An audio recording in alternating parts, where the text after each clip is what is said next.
નમસ્કાર વિદ્યાર્થી મિત્રો, smart learning learn for the excellence ચેનલમાં આપનું હાર્દિક સ્વાગત છે.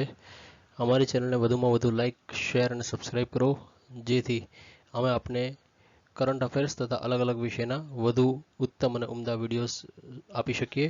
અમારું જીમેલ એકાઉન્ટ છે smartlearningree@gmail.com. કોઈ પણ પ્રશ્ન, કોઈ પણ ક્વેરી હોય તો આપ અહીંયા પૂછી શકો છો. અહીં આપને અમારી ટેલિગ્રામ ચેનલ જણાવવામાં આવી છે, જેથી અહીં અપલોડ થતા તમામ વિડીયોઝની પીપીટી અથવા પીડીએફ આપ ટેલિગ્રામ ચેનલ પરથી લઈ શકો છો. અને આ ઉપરાંત અમારી ટેલિગ્રામ ચેનલમાં આપ જોડાઓ.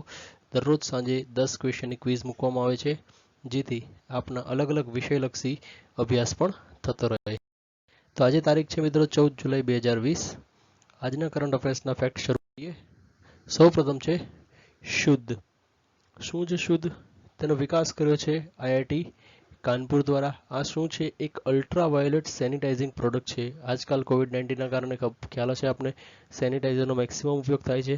તો આઈઆઈટી કાનપુર એક નવું જ પ્રોડક્ટ વિકસાવ્યું છે, જેનું નામ છે યુવીસી. શુદ્ધ નામ છે. ઉપયોગ શેનો કરે છે? યુવીસીનો.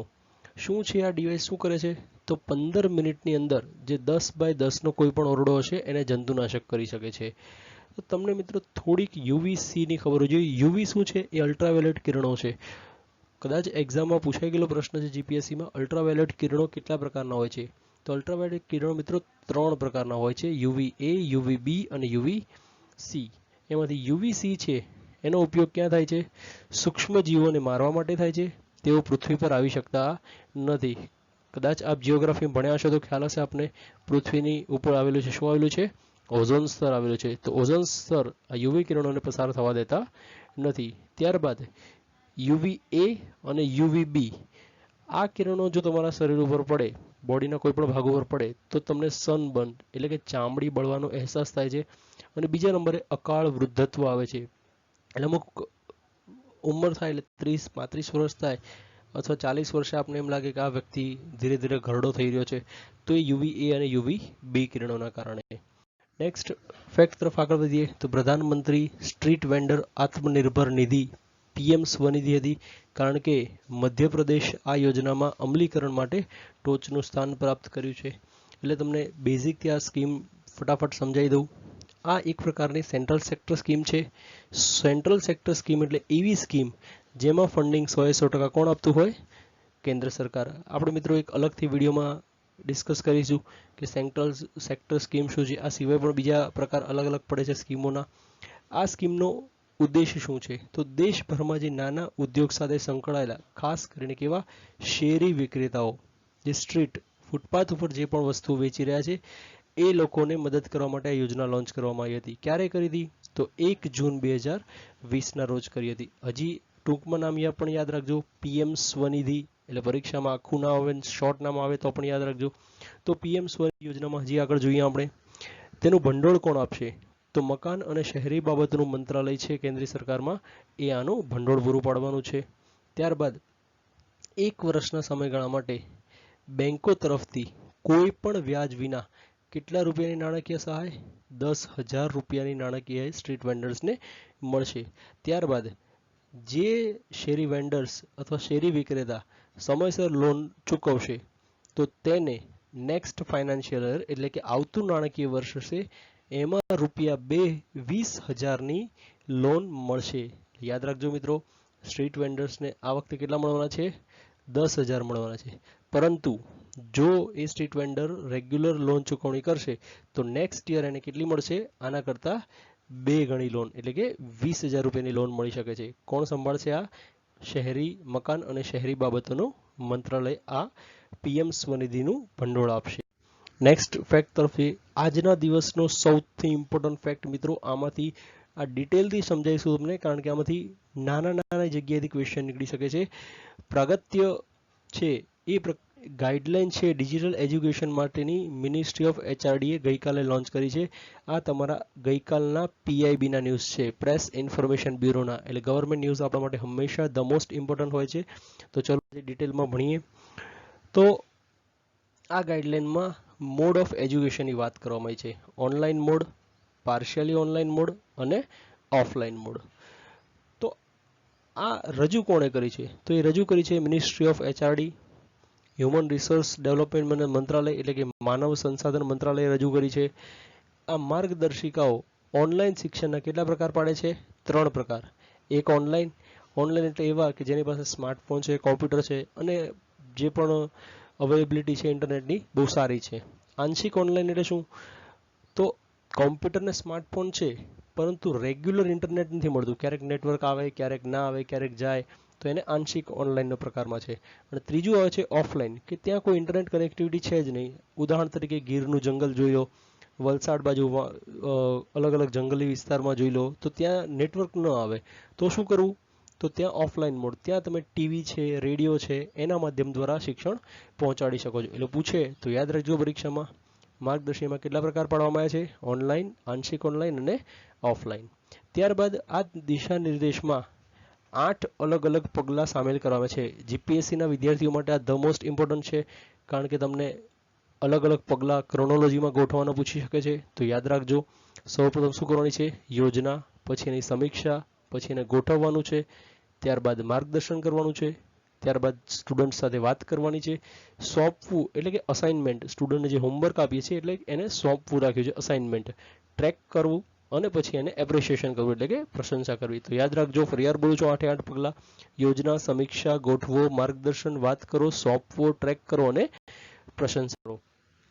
હજી આગળ માર્ગદર્શિકામાં તો મિત્રો અલગ અલગ વર્ગની અલગ અલગ ભલામણ આપી છે મિનિસ્ટ્રી ઓફ HRD.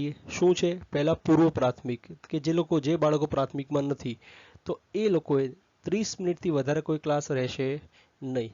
1 થી 12ના જે વર્ગો હશે એમાં જે NCERT શૈક્ષણિક કેલેન્ડર નક્કી કર્યું હશે એ અપનાવવાનું રહેશે.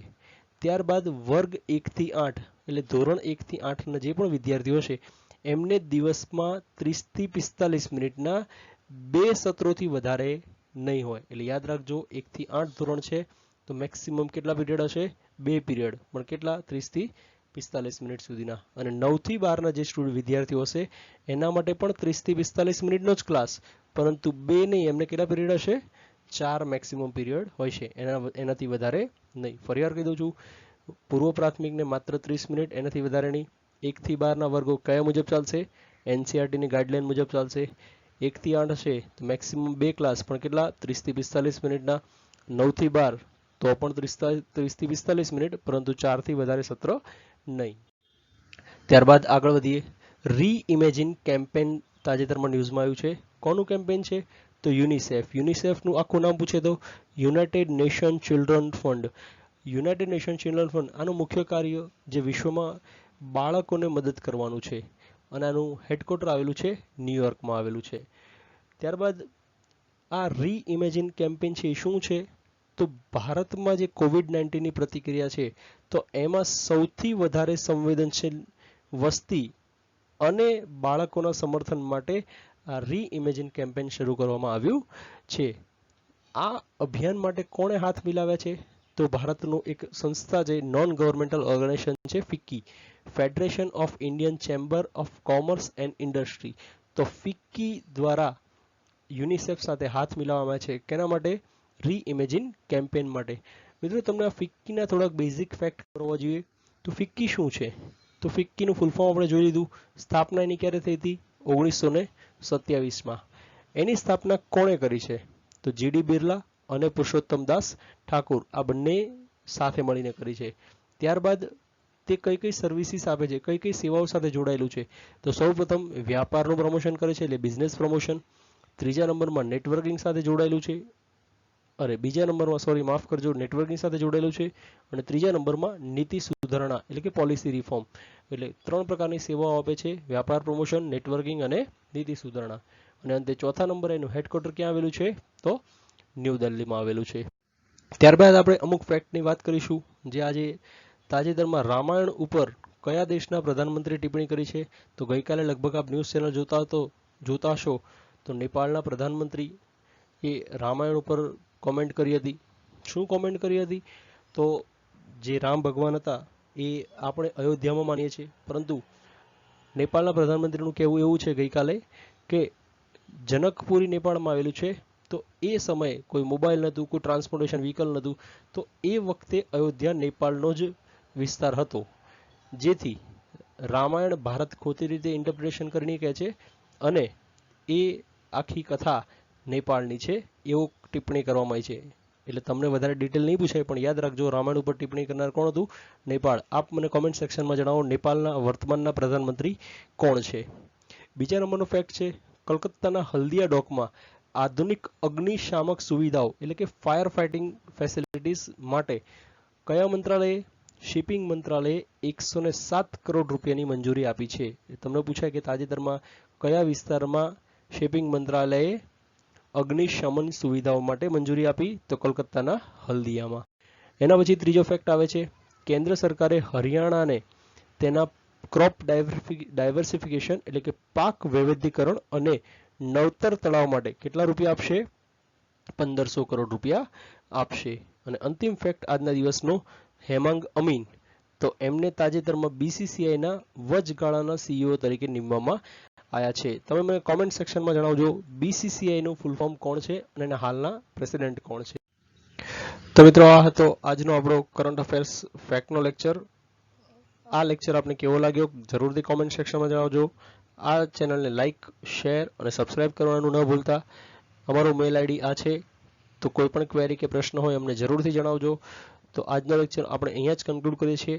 નેક્સ્ટ લેક્ચરમાં નવા વિડીયો સાથે મળીશું. ત્યાં સુધી મને રજા આપો. Thank you very much. જય હિન્દ.